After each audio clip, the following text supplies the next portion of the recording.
Yeah, so hello everyone, Hitesh here and today we're gonna talk about the web series called The Imperfects और आज हम इसके season 1 and episode 7 के बारे में बात करेंगे एंड आई होप कि आपने इसके पिछले एपिसोड्स देख लिए होंगे और अगर नहीं देखे होंगे तो एज यूजुअल उन सभी वीडियोस का लिंक आपको इस वीडियो की डिस्क्रिप्शन में मिलेगा, एक बार जाकर चेकआउट करना मत भूलना। So now without wasting any time चलिए आते हैं इस कहानी की मेन स्टोरी लाइन की तरफ, जिसकी शुरुआत में हम जेफ और उसकी जीएफ को देख पाते हैं जो कि इस वक्त आपस में सेपरेट होने के बारे में बातचीत कर रहे थे। जेफ कहता है कि हमारे रिश्ते में सुधार आ सकता है लेकिन तुम्हें यहाँ पर रुकना होगा, मगर उसकी जीएफ कुछ नहीं सुनती और आगे निकल जाती है। इतने में एक शख्स आकर जेफ पर हमला कर देता है और उसे पूरा लहू लुहान कर देता है। जैसे ही उसकी जीएफ उसके पास आती है तो वो देख पाती है कि जेफ की हालत बुरी है और तभी वो शख्स आकर उस लड़की के चेहरे पर भी वार कर देता है। यहाँ सीन शिफ्ट होता है एबी और हाना पर, जो कि आपस में बातचीत कर रहे थे कि अब हाना भी उन्हीं में से एक हो चुकी है क्योंकि उसके ऊपर सिंथेटिक स्टेम सेल्स का असर हो चुका है और जो ह्यूमन एवोल्यूशन से ये तीनों गुजर रहे थे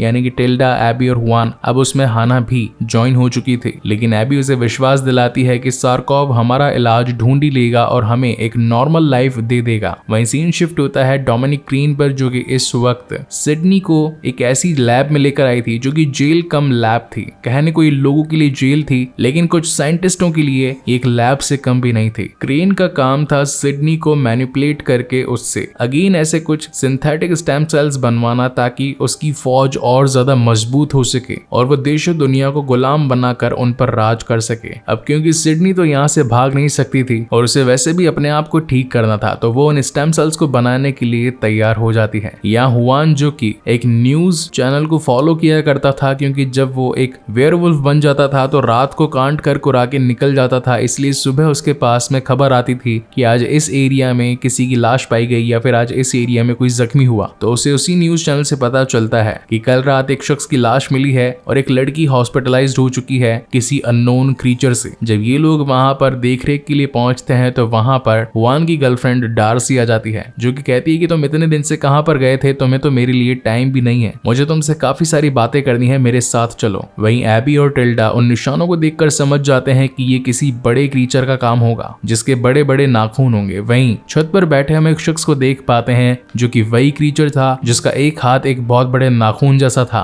जब ये दोनों उस लड़की से मिलने के लिए हॉस्पिटल पहुंचते हैं तो उसके गाल पर भी उन नाखूनों का निशान था जिससे कि वो लड़की इन्फेक्टेड हो चुकी थी। और जब उसके सैंपल्स लेकर एबी वहां से जाने लगती है तो एक पुलिस वाला उसे रोक लेता है और कहता है कि तुम यहाँ पर बिना इजाजत के घुसी कैसे, जिस पर एबी अपने फेरोमोन्स का यूज करके उसे कहती है कि वो बस एक स्टूडेंट है और अपनी फ्रेंड से मिलने के लिए आई थी और अब वापस जा भी रही है। पुलिस वाला उसके फेरोमोन से अट्रैक्ट होकर उसकी बातें मान जाता है और उसे जाने देता है। यहाँ सीन शिफ्ट होता है पीजे और टिल्डा पर, जो कि इतने दिनों बाद उसकी गाड़ी लौटाने के लिए आई थी। पहले तो पीजे उस पर काफी गुस्सा होता है क्योंकि उसने उसकी गाड़ी खराब कर दी थी, सस्पेंशन की ऐसी की तैसी कर दी थी और ऊपर से पेट्रोल की एक बूंद तक नहीं थी। मगर वो टिल्डा से प्यार भी करता था, इसलिए उन दोनों के बीच में एक किस भी होता है और एक गुड बाय कर कर ये दोनों अपने अपनी लाइफ में वापस पहुंच जाते हैं। सिडनी की लैब में सार्कोव उन सैंपल्स के ऊपर अपने एक्सपेरिमेंट करना शुरू करता है जिस पर बताता है ये नमूने बहुत ही खास हैं, इसका वार अगर किसी इंसान पर जोरदार हो जाए तो या तो वो मर जाएगा लेकिन अगर बच गया तो बुरी यादों से पछताएगा। यानी कि इस क्रीचर के घाव जिंदा बचे इंसान को नाइटमेयर की तरह आते हैं। सीन शिफ्ट होता है डार्सी पर जो कि इस वक्त हुआन पर चिल्ला रही थी और कह रही थी कि आखिर अब तुम्हें मुझसे प्यार कहाँ होगा क्योंकि अब तो तुम्हारी 2 न्यू गर्लफ्रेंड्स हैं, तुम तो उन्हीं के साथ रहो, उन्हीं के पास जाओ। जिस पर हुआन उसे समझाता है कि वो मेरी गर्लफ्रेंड्स नहीं है और दूसरी बात हम सभी एक एवोल्यूशन के चक्कर में पड़ चुके हैं, हमें तो बस ठीक होना है और वापस से अपनी नॉर्मल ह्यूमन लाइफ स्टार्ट करनी है। लेकिन डार्सी को ये सारी चीजें पसंद नहीं आती और वो कुछ दिनों के लिए हुआन से ब्रेक ले लेती है और उसके घर से निकल जाती है। लेकिन जैसे वो निकलती है वही लंबे नाखून वाला क्रीचर आकर उस पर हमला कर देता है। उसकी चिल्लाहट की आवाज सुनकर हुआन वहां पहुंच जाता है और वेयरवुल्फ बनकर उसका सामना करता है, मगर इतने में ही वो क्रीचर उसे नुकसान पहुंचा देता है। जब हुआन की आंखें खुलती है तो वह अपने आप को सिडनी की लैब में पाता है जहां सार्कोव उसे बताता है कि अच्छा हुआ तुमने अपना रूप बदलकर एक वेयरवुल्फ बना लिया था क्योंकि अगर तुम इंसानी रूप में उससे टकराते तो उसके नाखूनों से तो मारे जाते। लेकिन अच्छी बात ये थी कि तुम्हारे उस वेयरवुल्फ वाले डीएनए ने उसके घावों को झेल लिया और अभी तुम्हारी जान बच चुकी है। लेकिन बुरी बात यह है कि वो क्रीचर तुम्हारी गर्लफ्रेंड डार्सी को ले गया है।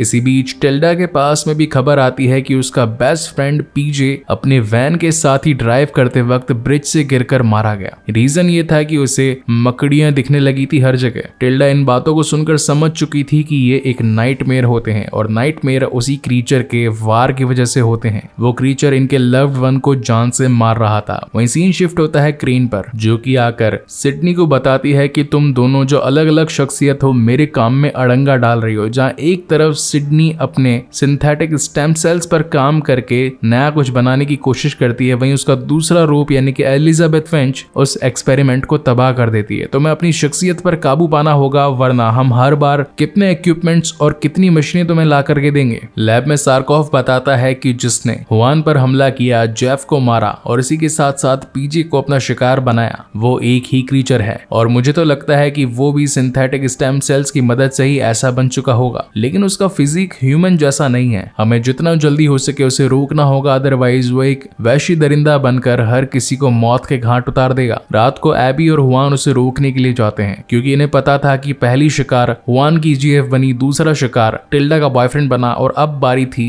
एबी के किसी घरवाले को परेशान करने की। इसीलिए हुआन उसके साथ गया था और वो एक मास्क पहने बंदे को एबी के घर में जाता देखते हैं, लेकिन तभी हमें पता चलता है कि वो मास्क वाला बंदा कोई क्रीचर नहीं, एबी का भाई था। और वो बताता है कि उसकी मॉम एंड डैड कैंसर की बीमारी से परेशान है, तो मैं जितना जल्दी हो सके घर आना होगा। मीनवाइल लैब में टिल्डा आकर सार्कोफ से कहती है कि आखिर तुम अपने एक्सपेरिमेंट में कितने % कामयाब हुए। मैं अपने इस सुपर फ्रीक्वेंसी की मदद से बहुत ज्यादा परेशान हो रही हूँ। टेबल पर कप रखने की आवाज ऐसी सुनाई पड़ती है जैसे पास में किसी ने टैंक से एक गोला दाग दिया हो। सार्कोफ बताता है कि इस लैब से मुझे निकलना ही होगा। सिर्फ तुम ही इस एवोल्यूशन के शिकार नहीं हुई हो, पूरा का पूरा शहर जिसमें कई सारे बच्चे और लोग शामिल हैं वो भी परेशान है। हालांकि मैं और सिडनी कई % तक उसे बनाने में कामयाब भी हो चुके थे, लेकिन मुझे एक और एक्सपेरिमेंट करना है और उसके बाद में उस दवाई को पूरे शहर में एक्सप्लोड कर देना है, ताकि जो भी उस वक्त से मेरे वेलनेस प्रोग्राम में शामिल हुए थे और आज परेशान हो रहे हैं वो ठीक हो जाएंगे। लेकिन उसे चलाने के लिए मुझे एक एयर एक्सप्लोसिव गन की जरूरत पड़ेगी, जो कि तुम मुझे ला करके दोगी।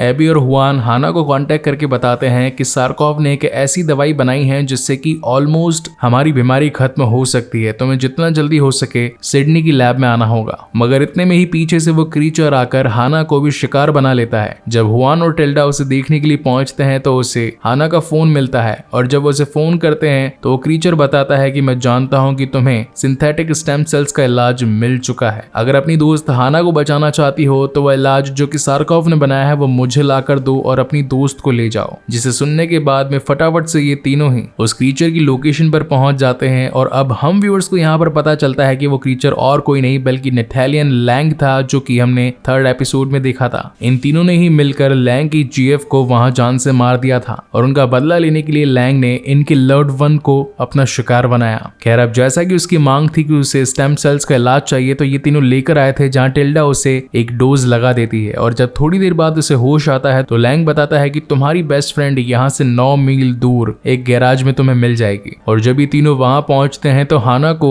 एक रॉड पर आधा लटका पाते हैं, जिसके बाद उसकी आंख खुलती है लैब में। और यहाँ हाना बताती है कि मेरे जख्म तो भर चुके हैं, लेकिन डक की तरह मुझे भी उन सारे घावों का दर्द हो रहा है। ये सब कुछ वैसा ही था जैसा कि हमने इसके 1st एंड 2nd एपिसोड में डक को देखा था। सीन शिफ्ट होता है हुआन पर और उसकी गर्लफ्रेंड डार्सी अब उसे छोड़कर जाने वाली थी। इन दोनों का प्यार काफी गहरा हो चुका था और हम उनके घर में बनी एक पेंटिंग को भी देख पाते हैं, जहां पर डार्सी, जो कि एक बहुत अच्छी स्केचर थी, उसने अपने आप को एक क्रीचर के साथ बनाया था, लेकिन उस क्रीचर ने आकर इनकी लाइफ बर्बाद कर दी थी और अब ये दोनों सेपरेट हो चुके थे। एपिसोड के एंड में हम टिल्डा को लैंग से बात करता देख पाते हैं, जहां वो लैंग से कहती है कि ठीक है, अब तो तुम्हें तुम्हारा इलाज मिल चुका है, जल्दी हमें भी हमारा इलाज मिल जाएगा और हम भी हमारी नॉर्मल लाइफ में वापस पहुंच जाएंगे। यहाँ लैंग ने स्पॉन्सन, जो कि फ्लक्स के लिए काम करता था, उसे फोन करके बता दिया था कि सार्कोफ के एक्सपेरिमेंट में जो उसने सिंथेटिक स्टेम सेल्स बनाए थे वो अब हमारी बॉडी पर काम कर रहे हैं। लेकिन जब स्पॉन्सन उससे मिलने के लिए जाता है, उससे पहले ही टिल्डा ने अपनी सुपर फ्रीक्वेंसी की मदद से लैंग को जान से मार दिया था, क्योंकि उसने पीजे को नाइटमेयर्स की वजह से जान से मारा था। और इसी तगड़े सस्पेंस के साथ ये शानदार एपिसोड यहीं खत्म होता है। सो गाइस, आपको ये वीडियो कैसा लगा प्लीज मुझे लाइक और कमेंट करके जरूर बताइएगा, और अगर पहली बार इस चैनल पर आए हैं तो इसे सब्सक्राइब जरूर कीजिएगा, क्योंकि इसके आने वाले एपिसोड्स और भी ज्यादा इंटरेस्टिंग होने वाले हैं। सो तब तक के लिए keep watching and stay safe, and again thank you so much guys for watching this video. मिलते हैं अगले वीडियो में।